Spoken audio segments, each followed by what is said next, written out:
What's up, guys? Tigo from SGN, and I am happy as shit because United finally got a big win against a huge Premier League rival after I don't know how long it's been since we actually destroyed a team like this that was a direct rival for, I guess in this case, top four position. But regardless, it's still Chelsea. It might not be a title contender, but it's definitely a team that we're going to be battling with for the entire season for those Champions League spots. And a 4-0 win is something I absolutely didn't expect. I would have thought maybe like a 2-1 win.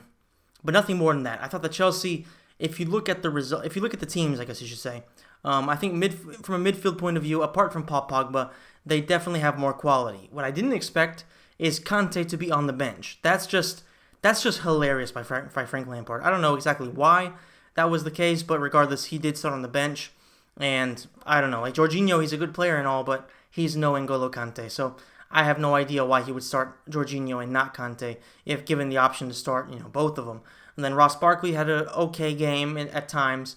Mount, the young player, he looked pretty good, but of course, having such a lack of experience on such a big stage at such an early part of his career being his debut in the Premier League, I don't know what Lampard was maybe expecting him to do. It was one thing to do it at Stamford Bridge, but to do it at Old Trafford with the amount of enthusiasm around the team, the amount of, I guess, really high hopes around Ole Gunnar Solskjaer's new style, I don't know why he would go with that young team. But regardless, he did, and I think it was a mistake. But you have to give credit where credit is due.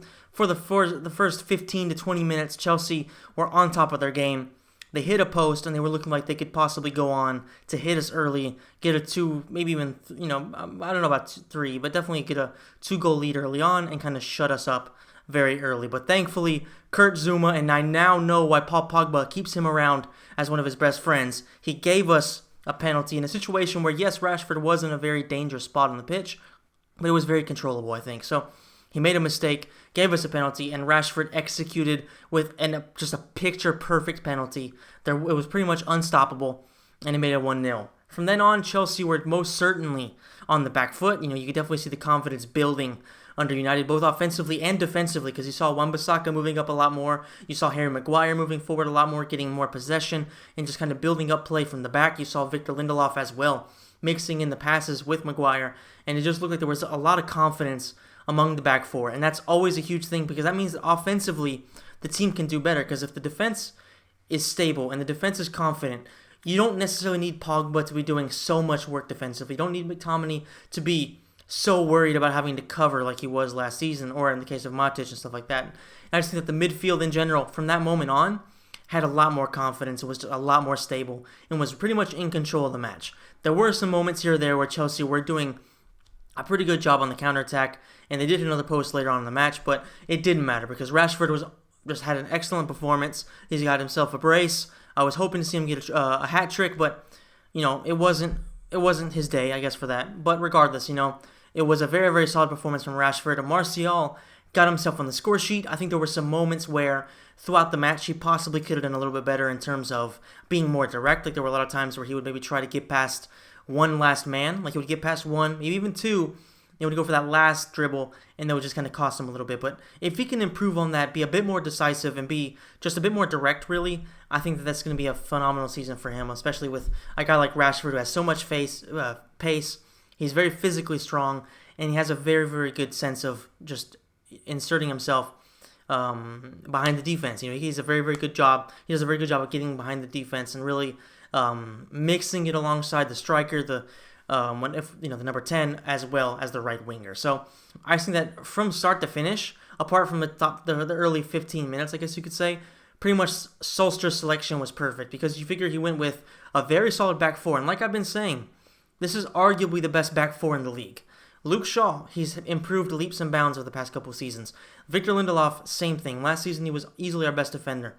Harry Maguire, he's a leader. He knows what he's trying to do. He's physically strong. He's quick once he gets moving. And he's very intelligent. So he's a very, very solid defender. And Aaron Wan-Bissaka, yes, he's young, but he's proven already in his very short career that he is absolutely one of the best fullbacks in the world, and he has all the potential in the world to be the best fullback in the world. In midfield, McTominay, he had a very, very solid performance. He dictated pace alongside Paul Pogba, had a very, very solid defensive performance, and also was able to contribute a little bit offensively. Pogba, playing in that deeper role, He was more like a playmaker instead of being like a number 10 or a number 8. He was being more like a number 6. So I had a lot of at first when I saw it I wasn't too thrilled, but as I saw the way that he was on the ball more but in a more almost comfortable way, you could just tell that he, as the match went on, he just felt more and more confident. He felt more and more, I guess you could just say, like, honestly happy to be playing that position. I don't know if he's extremely happy to be at the club, but I definitely think that's a position where we can get the most out of him, because we need him to be on the ball as much as possible, not just for us in terms of the fact that he has easily the best feet in the team, the fact that he's easily the most high-quality player in the team, but also for the fact that if he wants to be happy, he wants to be enjoying his football, he is clearly a guy that wants to have the ball at his feet. So if he's in that playmaker position, then I definitely think that he's going to have a lot more opportunities to be, inserting himself behind the defense at times, most importantly, sending Martial, Rashford, Daniel James when he comes in,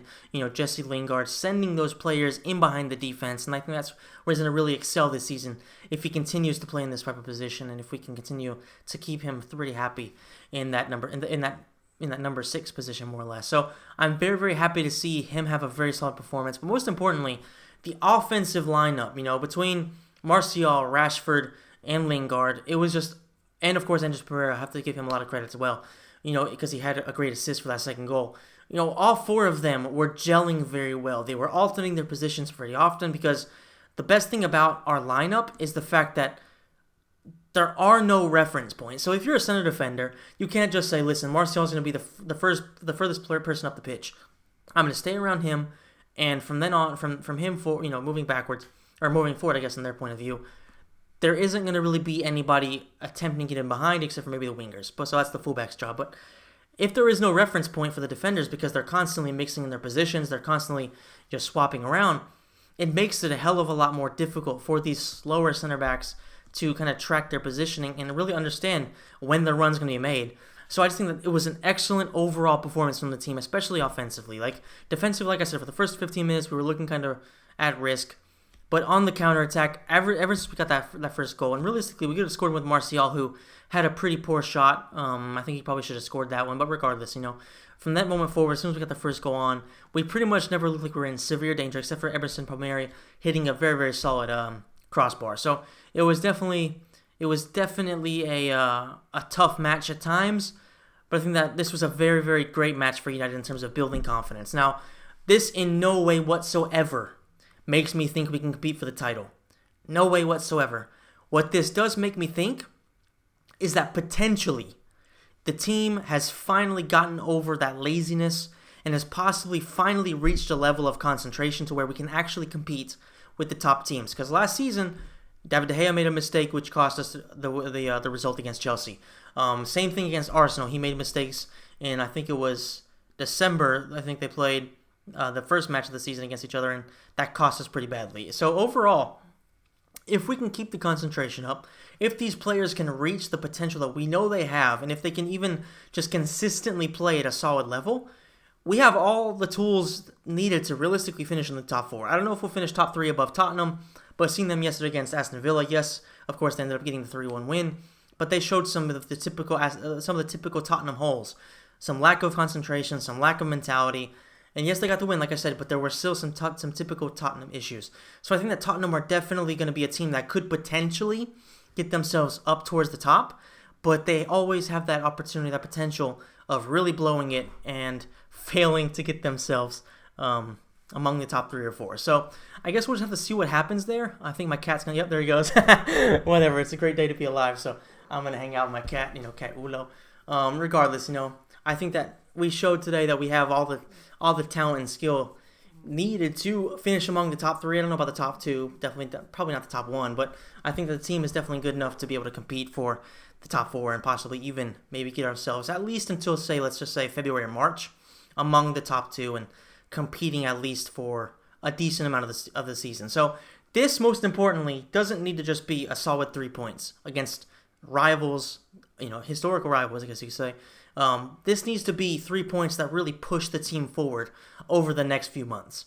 If we can get to January or February where we are within 3-4 points of City and of Liverpool, then all bets are off. Literally anything can happen. I'm not going to say we're going to win. I don't even think that we're remotely close to being favorites or even really being considered title contenders. What I'm saying is, if you can get yourself towards the second, let's just say 18 matches well, 19 matches is half of the season. Let's just say around 23 matches, 24 matches in. If you can get yourself in for among title contention towards that period of the season, all bets are off. Literally anything can happen. All it takes is a good run of form, and you could possibly be in the midst of a real title battle. Will that happen? I don't personally think so. I want that to be very clear. I don't have that kind of confidence. I just don't think the team, in terms of depth and all that, is at that level. I think our starting lineup is okay.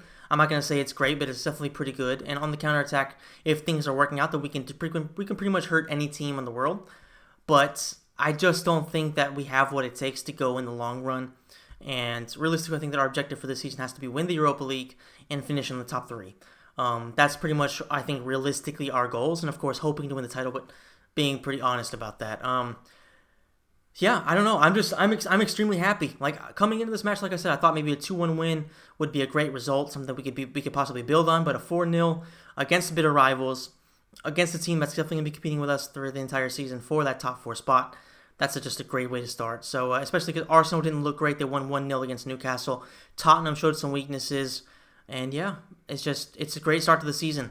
Tons of goals. Liverpool, hats off to them winning 4-0. City, hats off to them way more than Liverpool, because Liverpool beat Norwich. I think that we pretty much all agree that Norwich are almost certainly going to be relegated.